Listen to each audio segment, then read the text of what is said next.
Jadi dari bawah dari fibro warna kuning itu sampai ke sini dan sampai ke puncak itu lebih kurang sekitar 200 meter lah sana, yang agak sulit sekarang. Tapi udah padat kayak gini. Nah, kemiringannya masih agak syahdu juga. Kalau yang tak terbiasa memang agak ngos-ngosan juga di sini sananya. Tapi udah jauh lebih baik dari sebelumnya. Nih hari ini hari Selasa tanggal 12 Agustus 2025 sekitar jam 12 lewat 20 menit siang ini. Jadi yang operator eskuatornya lagi istirahat makan siang. Dan alhamdulillah cuaca sangat bersahabat sekali.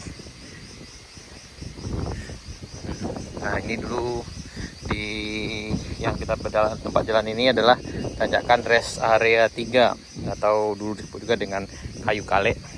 Nah, sekarang udah aman tapi masih nanjak sana. Tapi kemungkinan nanti turunnya sama dengan yang di bawah tuh sana.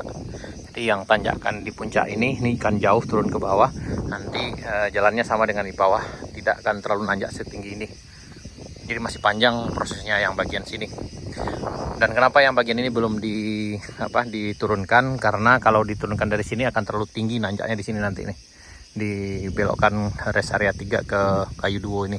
Jadi dimulai dipangkas dari atas, kemudian baru diturunkan ke bawah, dan kemudian diturunkan semuanya sampai ke bawah sana-sana. Dan insya Allah mungkin September udah lebih lancar, udah lebih bagus dari ini sana. Dan ini yang bagian sini masih akan turun lagi sekitar beberapa meteran nih, kayak 5 meter lagi mungkin ada sana bagian sini.